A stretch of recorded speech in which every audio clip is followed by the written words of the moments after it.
NME stands for the New Musical Express, or at least it did when it started over 70 years ago, but you wouldn't know that it had anything to do with music if you looked at their website today. Most of it is made up of an advert, but even beyond that we have film, TV and gaming taking up prime real estate on the homepage. What happened to this institution, and why is it an allegory for the music industry at large? I think what makes this even worse is, I took this screenshot a week after the UK's biggest music event, the Brits.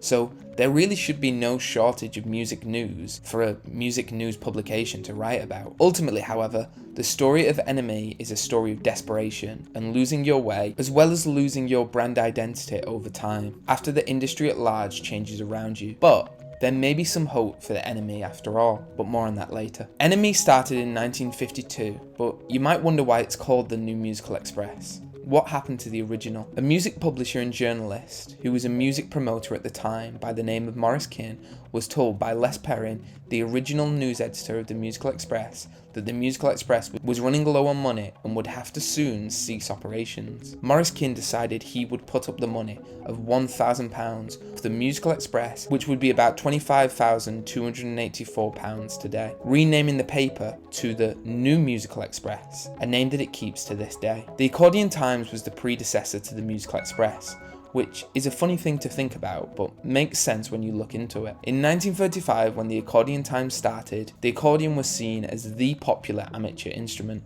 that people had in Britain, much like I would say the ukulele is today. It's easy to pick up and play, and many households had them, so at the time, it did make sense to have a dedicated Accordion Times publication. As time went on, however, this popularity that the instrument had and the publication at large had begun to wane, and by the end of the Second World War, the Accordion Times was on its last legs, eventually becoming the Musical Express in October 1946. The paper did keep up with the news of accordions, but as time went on, this was reduced, which is something that is slowly happening with the music content today, at least on their website, but more on that later. By the 1960s, the NME had continued to develop fans, with a circulation of 306,881 from January to June 1964. The NME was far from the only choice that music fans had when it came to music publications. The Melody Maker, for example, was a competitor to the NME, despite it being founded much earlier in 1926, and for some time being more popular and well regarded than the NME. But ultimately, the difference between the two publications didn't matter all that much, as by 1999, they were folded into just one NME, having been owned by the same parent company. And there was also Record Mirror that launched after NME as a direct competitor. But by the 1970s, Melody Maker had come out on top, and sales of NME had been going down for some time. Big changes did come to the paper when Alan Smith and Nick Logan, both editor and assistant editor respectively at the time, had NME pivot to more up-and-coming artists. The New Musical Express started to champion underground up-and-coming music by 1977. It had become the place to keep in touch with the cultural revolution that was enthralling the nation's listless youth. And, well, they really turned things around, and were now outselling their competition, like the previously mentioned Melody Maker and Record Mirror, amongst others. I think that other papers knew by 1974 that NME had become the better music paper in Britain. We had most of the best writers and photographers, the best layouts, that sense of style and humour, and a feeling of real adventure. We also set out to beat Melody Maker on its strong suit, being the serious, responsible journal of record. We did Looking Back and Consumer Guide features that beat the competition out of sight. And we did this not just to surpass our rivals, but because we reckoned that rock had finished its first wind around 1969 to 70 and deserved to be treated as history, as a canon of work. We wanted to see where we got to, sort out this huge amount of stuff that we had poured out since the mid-60s. Everyone on the paper was into this. But ultimately, this can only go on for so long, as by the mid-1980s, the NME had to make a choice. The paper was split by what they wanted to focus on now. That some felt that the rock they were previously writing about was now over. Should they stick to rock music, which had become their bread and butter, or start writing about hip-hop, which was becoming popular at the time in the UK? And this lack of cohesion meant that, just as they had done in the 70s, bringing the NME to near collapse, readers were looking elsewhere for their music journalism once again. Former editor of competing sounds publication Alan Lewis was chosen to redirect the directions at NME. Lewis changed the way NME worked, which was good for the publication itself and its sales, but not for the writers that worked there. Like in 1988 when Lewis chose to print a positive review of U2's Rattle and Hum over a negative one, with that being more palatable to readers. And well, again, it worked. Readership went up, but at the cost of writers having the same level of freedom and critique that they had before. The staff at the time did write a letter of no confidence against Lewis, but as the NME was doing financially well under his leadership, he stayed. NME was known to jump from era to era, going from following the Manchester movement to grunge to Britpop, all in just the 90s. In the case of changing their focus to Britpop, the sales of NME started to rise again, especially with their coverage of Blur and Oasis. But as the popularity of NME has throughout its history ebbed and flowed, once again, by the turn of the century, their sales had begun to slump. Many at this point also felt that NME had once again lost its way, having stopped showing new and upcoming artists that they argued that NME used to champion, which, even with all these different editors at the helm, it seems to be a thing that the publication keeps on doing. With the NME's biggest competition, Melody Maker, now closed down, you would think that they would have more breathing room to experiment, but that couldn't be further from the truth. It just meant that they might be the next to close down. Slowly over time, a weekly music magazine was not the easy sell that it once was. But luckily for the NME, they had a secret weapon, one they could have never predicted. By the early 2000s, indie music was on the rise in the UK, and most importantly for the NME, the Arctic Monkeys were garnering attention across the country, and this coincided with better sales for the NME.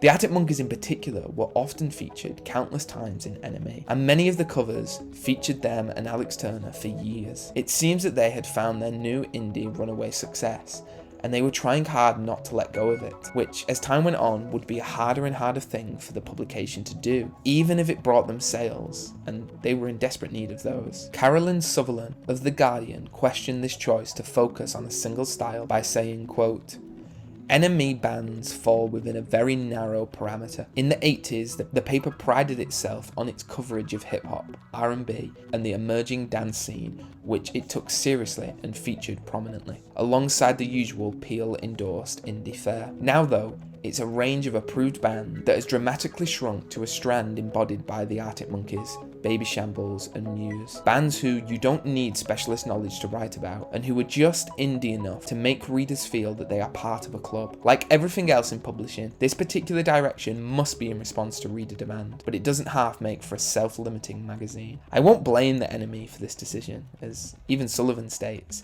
it must be in response to reader demand. But with the 2010s quickly approaching, and with their new editor, Chrissy Murison, I think the NME wanted to show that they were not just the Arctic Monkeys fan club magazine, and so, with their redesign launching with 10 different covers, they were showing the world that NME was a publication that wrote about lots of different music.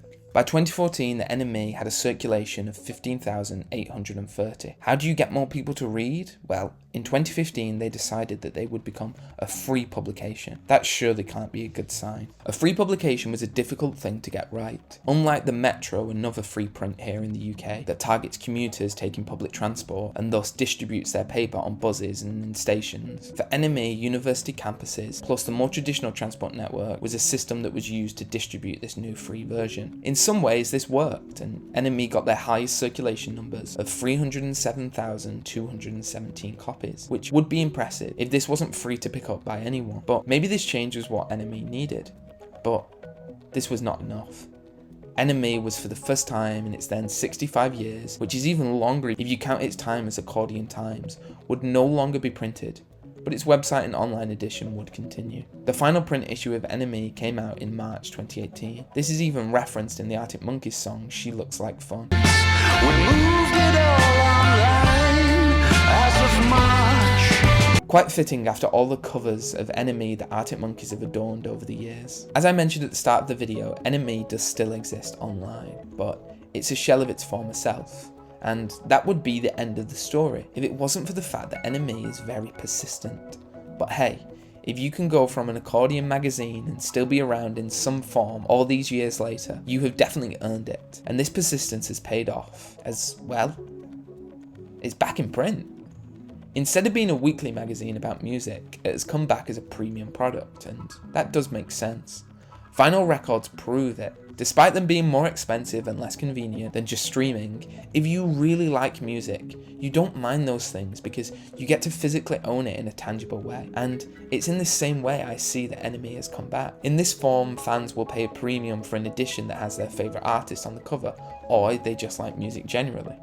Currently at £14, that is a steep increase from their free model that they had to move to, but I think people do want to pay for high quality music journalism, and it seems to be doing well. And the move from weekly to bi-monthly publication, I think, is a good move for them. Print has always been a cornerstone of the NME brand, and we are thrilled to announce the return of an icon, said Chief Operating Commercial Officer of NME Networks, Holly Bishop. Our new global magazine will curate the very best of NME, championing emerging artists and brands and serving as the definitive voice in pop culture, NME Networks. It reminds me of the film magazine Little White Lies, who do much the same with these limited releases and a more premium publication.